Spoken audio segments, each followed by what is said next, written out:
Hello students, welcome back to Study with Simran. Today we are going to start part 2 of non-profit organizations, जिसमें हम पहले कुछ important terms के बारे में बात करेंगे कि वो important terms क्या हैं और इन chapters में इनका क्या significance है. तो अगर जब तक आपको ये कुछ terms के बारे में नहीं पता होगा तब तक आप इस chapter में आगे भी नहीं बढ़ सकते हो. और सबसे main point subscription, जब तक आपको subscription का treatment नहीं पता होगा तब तक आप पूरे क्वेश्चन को सॉल्व भी नहीं कर सकते हो, ना ही इस पूरे चैप्टर में जो जिसके 10 मार्क्स है वो 10 मार्क्स स्कोर कर सकते हो. तो चलो let's start with the most important and basic terms of this chapter, जो बहुत ही ज्यादा यूजफुल है हर चीज के लिए. तो पहली बात मैंने यहाँ पे पहला जो लिखा हुआ है वो मैंने सब्सक्रिप्शन ही लिखा हुआ है. सब्सक्रिप्शन क्या होता है? पहले यू शुड नो कि सब्सक्रिप्शन है क्या. ओके, जब आप कोई क्लब ज्वाइन करते हो या कोई भी ऑर्गेनाइजेशन ज्वाइन करते हो जो एनजीओ होती है, तो उसके लिए आपको कुछ फीस पे करनी होती है. वो फीस आपकी फॉर अ ईयर होती है. वो फॉर अ ईयर फीस जब आप देते हो तो उसको हम सब्सक्रिप्शन कहते हैं. सब्सक्रिप्शन एक मेन और मोस्ट यूजफुल इनकम का जरिया होता है एनजीओस के लिए और एनपीओस के लिए. They work as a main income source for them. तो सब्सक्रिप्शन हमें खरीदनी होती है जब हम किसी क्लब के मेंबर बनते हैं और उसके मेंबरशिप के हमें जब एडवांटेजेस चाहिए होता है तो वी हैव टू पे the amount of subscription.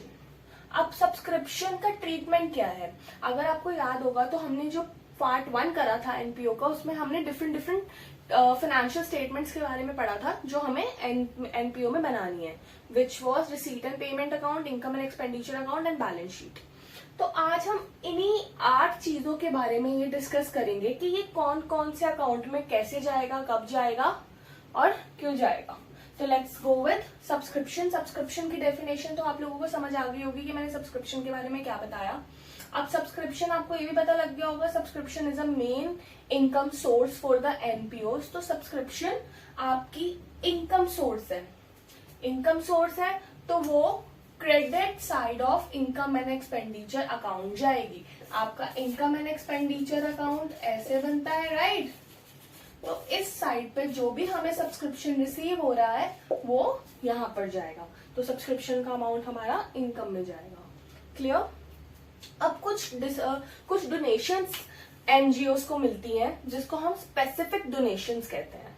Specific donations कौन सी डोनेशन होती हैं? तो स्पेसिफिक डोनेशंस वो वाली डोनेशंस होती हैं जो किसी मेन चीज के लिए, किसी मेन पर्पस के लिए एनपीओस को डोनेट की जाती हैं. जैसे कि for building, for purchasing something. तो एक स्पेसिफिक, जैसे बिल्डिंग डोनेशन, तो एक स्पेसिफिक नाम जुड़ गया ना आगे, बिल्डिंग. तो ये बिल्डिंग डोनेशन जो कंपनी को दी जाती है वो, या कोई भी स्पेसिफिक डोनेशन व्हाटएवर, कुछ भी जब एक डोनेशन के आगे कोई नाम दे रखा है, books donation, sports item donation, everything, ये जो डोनेशन के आगे जब कुछ मेंशन्ड है तो वो एक स्पेसिफिक डोनेशन हो जाता है. और वो स्पेसिफिक डोनेशन आपका liability side of balance sheet में जाता है. तो लायबिलिटीज में क्यों जाता है? लायबिलिटीज में इसलिए जाता है क्योंकि हमें फॉर एग्जांपल 2 लाख मिले हैं कुछ बिल्डिंग की रिपेयर के लिए. जब तक वो हम 2 लाख रुपए उस चीज में नहीं लगा देते तब तक वो 2 लाख रुपए एक एनजीओ के लिए, एनपीओ के लिए एक लायबिलिटी बन जाती है. तो let's move further with life membership fees. अब what is life membership fees? तो कुछ लोगों का क्या होता है, they don't pay subscription yearly. वो सब्सक्रिप्शन ईयरली पे करना, हर साल अमाउंट देना उनको इजी नहीं लगता. उनको ये लगता है कि हम एक ही बार में क्यों नहीं सारी की सारी फीस दे दें, सारी की सारी फीस सबमिट करा दें. जब हम एक बार में सारी की सारी फीस सबमिट करवा देते हैं तो किसी भी क्लब को या किसी भी क्लब का मेंबर बनने के लिए, तो उसको हम लाइफ मेंबरशिप फीस बोलते हैं कि जो हमारी पूरी लाइफ टाइम हमारे साथ रहेगी वो क्लब की मेंबरशिप. तो that is life membership fees. Life membership fees भी liability side of balance sheet जाती है. तो you are clear with this 3. Now move forward to sale of assets. अब सेल ऑफ एसेट्स बहुत ही ज्यादा यूजफुल पॉइंट है. आप कोई भी क्वेश्चन करोगे, कोई भी क्वेश्चन जब हम आगे करेंगे क्वेश्चन, तो you will come to know कि सेल ऑफ एसेट का जो पॉइंट है वो हर किसी क्वेश्चन में ऑलमोस्ट गिवन है. तो हमें इसके बारे में पता होना बहुत ज्यादा इंपॉर्टेंट है। तो सेल ऑफ एसेट क्या होता है, जब हम अपनी कोई भी एसेट सेल करते हैं तो इसका ट्रीटमेंट क्या है। फॉर एग्जाम्पल आपके पास 15 लाख की बिल्डिंग थी, लेकिन उस 15 लाख की बिल्डिंग में से आपने 5 लाख की बिल्डिंग 6 लाख में बेच दी, तो वो 15 लाख रुपए में से आपने 5 लाख रुपए का अमाउंट सेल कर दिया है। 5 लाख रुपए की बिल्डिंग सेल कर दी है, कितने में, 6 लाख में। तो हमें 1 लाख का प्रॉफिट हो रहा है, राइट। तो आपको यहाँ पे ये तो पता चल गया कि 1 लाख का प्रॉफिट हो रहा है। बट अब आगे जो हमने 5 लाख रुपीस की बिल्डिंग सेल करी है, उसको पहले हमें बिल्डिंग के अमाउंट में से माइनस करना होगा। तो वो एसेट के अमाउंट में से माइनस होगा, और उसके बाद जो हमें 1 लाख का प्रॉफिट हुआ है वो हमारे इनकम अकाउंट में जाएगा। अगर वो हमें लॉस होता, अगर हमें एसेट को सेल करने में, बिल्डिंग को सेल करने में अगर लॉस होता, तो वो हमारा एक्सपेंस की साइड में जाता। तो आपको ये क्लियर हो गया। Let's move forward. अब एंट्रेंस फीस क्या होती है। आप कभी भी किसी क्लब में जाते हो, जब आप क्लब के लिए फॉर्म फिल करते हो तो आपको कुछ फीस पे करनी होती है। जो फीस आप पे करते हो वो होती है एंट्रेंस फीस। एंट्रेंस फीस भी अब 2 टाइप की होती है नेचर में, जनरल और स्पेसिफिक। यहाँ पे आपको पता होना चाहिए जनरल और स्पेसिफिक में डिफरेंस क्या होता है। कोई भी जो, अगर आपको सिर्फ एंट्रेंस फीस गिवन है, एक जनरल टर्म गिवन है एंट्रेंस फीस, तो हम उस जनरल टर्म को सीधा सीधा इनकम में डाल देंगे, राइट। अगर हमें उसके आगे कुछ स्पेसिफिक वर्ड यूज करा हुआ है, स्पेसिफिक एंट्रेंस फीस है, तो हम उसको बैलेंस शीट में शो करेंगे।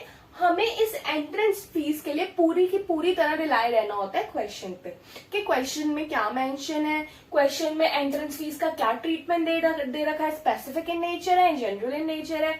अगर जनरल इन नेचर है तो we have to put it in income account. अगर वो स्पेसिफिक नेचर है तो वो बैलेंस शीट में जाएगा। तो पहले हमें क्वेश्चन पे फोकस करके पता लगाना पड़ेगा कि एंट्रेंस फीस क्या है। अगर क्वेश्चन में सिर्फ एंट्रेंस फीस दे रखा है, देयर इज नथिंग स्पेसिफिक, तो हम उसको सीधा सीधा जनरल में डाल देंगे।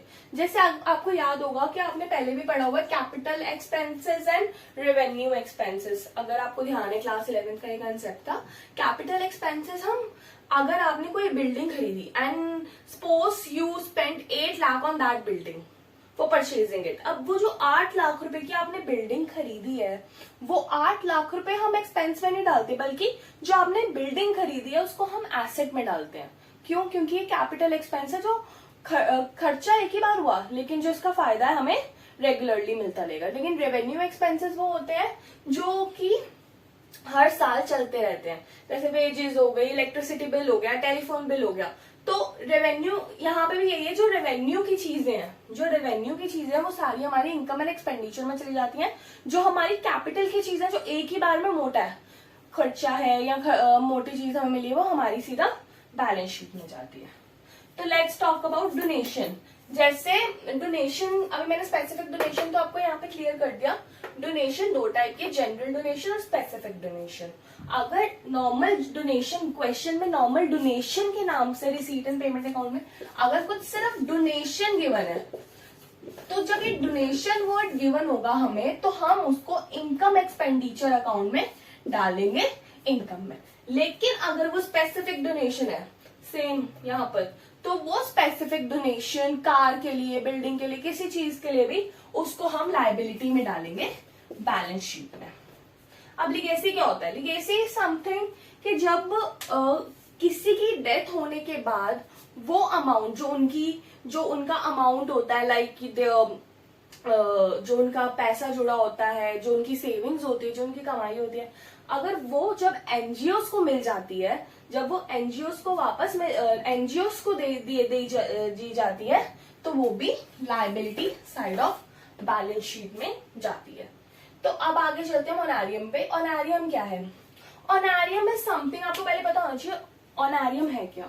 फॉर एग्जाम्पल, अगर आपने किसी को अपने एनजीओ में बुलाया है, लोगों को किसी डॉक्टर को बुलाया है फॉर एग्जाम्पल, जो आपसे सब्सक्राइब नहीं है, मतलब जिसने आपकी सब्सक्रिप्शन नहीं पे कर रखी, वो आपने सिर्फ लोगों को, मान लो आपने किसी डेंटिस्ट को बुलाया, डॉक्टर को बुलाया, और आपने जो आपके एनजीओ के मेंबर्स हैं, आप चाहते हो कि वो डॉक्टर्स उनको ओरल हेल्थ के बारे में बताए, तो वो अब उसको वो आएगा और वो लोगों को जागरूक करेगा अगर उसके बारे में, तो we have to pay them, right.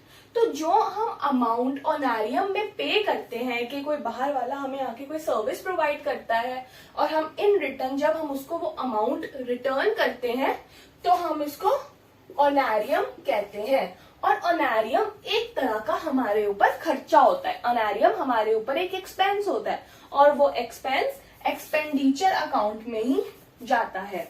Okay, अब आज तो हमने ये 8 टॉपिक्स के बारे में पढ़ा जो बहुत ही ज्यादा इंपॉर्टेंट है, और अब हम एक सब्सक्रिप्शन का ट्रीटमेंट भी इसी पार्ट में करने वाले हैं कि सब्सक्रिप्शन को हम कैसे ट्रीट करते हैं, सब्सक्रिप्शन कौन कौन सी टाइप की है, और सब्सक्रिप्शन सबसे ज्यादा इंपॉर्टेंट है, इसलिए हम आज के ही टॉपिक में सब्सक्रिप्शन को इसके साथ करने वाले हैं।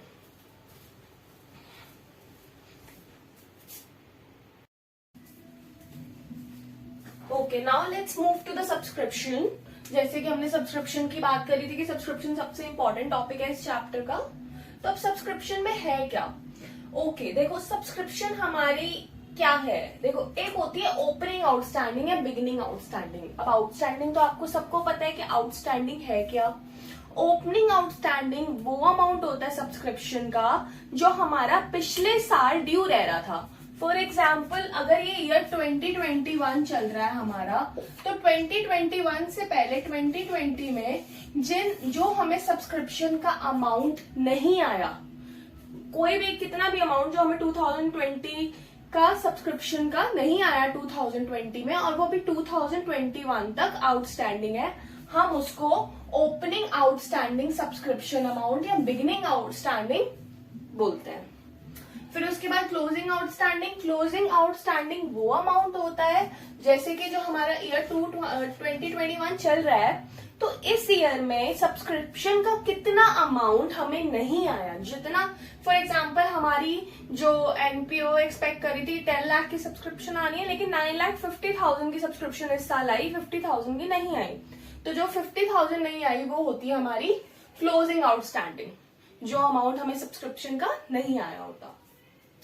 ओपनिंग एडवांस या बिगिनिंग एडवांस, अब क्या होता है कि कुछ लोग हमें इस साल का, जैसे 2021 का एडवांस किसी ने 2020 में दे दिया, 2020 का सब्सक्रिप्शन अमाउंट किसी ने हमें 2021 का सब्सक्रिप्शन अमाउंट किसी ने हमें 2020 में अगर दे दिया, एक साल पहले दे दिया अगले साल का सब्सक्रिप्शन अमाउंट, वो हमारा ओपनिंग एडवांस होता है। और ऐसे ही क्लोजिंग एडवांस, क्लोजिंग एडवांस वो अमाउंट होता है कि जो हमें 2021 में 2022 का अमाउंट सब्सक्रिप्शन का पहले मिल गया, कि जैसे जो 2021 का तो आया ही आया सब्सक्रिप्शन अमाउंट जो आना ही था इस फाइनेंशियल ईयर में, लेकिन 2022 मतलब कि नेक्स्ट ईयर का भी आ गया। टोटल सब्सक्रिप्शन या सब्सक्रिप्शन गिवन वो अमाउंट होता है जो आपको रिसीट एंड पेमेंट अकाउंट में गिवन होता है। ये अमाउंट हमें already receipt and payment amount में अकाउंट में गिवन होता है। अब सब्सक्रिप्शन अकाउंट बनता कैसे है, हमें बैलेंसिंग फिगर निकालनी होती है, ये वाली वो अमाउंट जो हमारा इनकम एंड एक्सपेंडिचर अकाउंट में, जब हम इनकम एंड एक्सपेंडिचर अकाउंट बनाएंगे तो हमारा जो इनकम वाले पार्ट में जो सब्सक्रिप्शन जाएगी वो अमाउंट हम इस अकाउंट के थ्रू या इस टेबल के थ्रू निकालते हैं। मगर हमें अकाउंट के थ्रू निकालना इज मोर गुड, क्योंकि basically we are doing accounts, तो अकाउंट्स में अगर हम अकाउंट ही बना रहे हैं तो वो ज्यादा प्रेफरेबल है। तो होता क्या है, इस साइड में हमें लिखना है पहले टू सब्सक्रिप्शन आउटस्टैंडिंग बिगिनिंग, ये वाला अमाउंट। ये हमें ऑलरेडी क्वेश्चन में, जब आप क्वेश्चन पढ़ोगे, जब हम आगे क्वेश्चन करेंगे अब, तो आपको क्वेश्चंस के थ्रू ये पता चल जाएगा कि ये अमाउंट कौन सा है। तो जो सब्सक्रिप्शन आउटस्टैंडिंग बिगिनिंग की होती है वो यहां आएगा। फिर जो एडवांस सब्सक्रिप्शन बिगिनिंग की होती है, जो एडवांस हमें आया होता है बिगिनिंग का, मतलब 2020 में जो हमें 2021 का अमाउंट आया है वो यहां जाएगा। ठीक है, जो हमारा एडवांस एंड है, एडवांस एट एंड मतलब जो 2021 में हमें 2022 का जो अमाउंट आया है वो यहां जाएगा। जो हमारा क्लोजिंग आउटस्टैंडिंग एंडिंग है, मतलब जो हमें 2021 में नहीं आया, ठीक है, जो 2021 में आना चाहिए था सब्सक्रिप्शन अमाउंट, लेकिन नहीं आया, कम आया। जैसे अभी मैंने 10 लाख का एग्जांपल लिया था, तो उसमें से 50,000 इस साल नहीं आए, तो 50,000 यहाँ। और ये अमाउंट वो अमाउंट होता है जो हमारा रिसीट एंड पेमेंट अकाउंट में हमें दिया होता है। अब ये बैलेंसिंग फिगर कैसे निकलेगी? ये बैलेंसिंग फिगर ऐसे निकलेगी, हमें इन अमाउंट्स को ऐड करके उसमें से ये दो अमाउंट्स माइनस करेंगे हम, तो हमारे पास ये वाला अमाउंट आ जाएगा। तो आपको अकाउंट बनाना तो क्लियर हो गया होगा कि सब्सक्रिप्शन आउटस्टैंडिंग बिगिनिंग की यहाँ, सब्सक्रिप्शन एंडिंग आउटस्टैंडिंग यहाँ, सब्सक्रिप्शन एडवांस बिगिनिंग यहाँ, सब्सक्रिप्शन एडवांस एंड यहाँ, जो हमें रिसीट एंड पेमेंट अकाउंट में अमाउंट दे रखा है वो यहाँ, और फिर हमारी बैलेंसिंग फिगर कैसे निकलेगी। अब let's move to the table. See, दोनों ही अच्छे मेथड्स है, बट फिर भी हम मोर प्रेफरेंस देते हैं कि हमें अकाउंट बनाना आना चाहिए। अब टेबल के थ्रू हम कैसे करते हैं? देखो, जो हमें रिसीट एंड पेमेंट अकाउंट का अमाउंट दिया होता है वो यहाँ आता है, उसमें ऐड होती है outstanding at the end of the year. जो आउटस्टैंडिंग हमें at end of the year होती है उसमें वो ऐड होती है। उसमें ऐड होता है एडवांस इन द बिगिनिंग, जो हमें एडवांस हमारा बिगिनिंग का होता है वो ऐड होता है। उसमें से माइनस होता है आउटस्टैंडिंग एट द बिगिनिंग, जो हमें आउटस्टैंडिंग बिगिनिंग का अमाउंट था वो इसमें से माइनस होगा, और outstanding at the and, advance at the and भी इसमें से सब्ट्रैक्ट किया जाएगा। फिर जो हमारा अमाउंट बचेगा वो हमारा जाएगा इनकम एंड एक्सपेंडिचर अकाउंट में। मींस जो हमारा सब्सक्रिप्शन जो हमें ट्रेड उसमें दी होती है payment and receipt and payment account में, वो यहाँ पर outstanding at the end of the year यहाँ पे ऐड, फिर ऐड होगा एडवांस इन द बिगिनिंग, फिर उस अमाउंट में से माइनस होगी आउटस्टैंडिंग एट द बिगिनिंग, फिर उसमें से माइनस होगा एडवांस एट द एंड। फिर जो हमारी फिगर आएगी वो ये फिगर और ये फिगर सेम होगी, और ये जाएगी हमारी इनकम एंड एक्सपेंडिचर अकाउंट में। तो आज के पार्ट में हमने सीखा कि हमारी 8 मेजर टर्म्स और 8 सबसे यूजफुल टर्म्स कौन सी हैं एनपीओ चैप्टर में, और साथ में हमने ये भी सीखा कि सब्सक्रिप्शन अकाउंट को मेंटेन कैसे करते हैं और सब्सक्रिप्शन किस किस वे में हमारे पास होती हैं। तो आई होप ये टॉपिक आपको क्लियर हो गया होगा, और अगर ये टॉपिक आपको अच्छे से समझ आया तो please do like, comment and subscribe to my channel which is study with Simran, and for further doubts you can comment in the comment box. Thank you.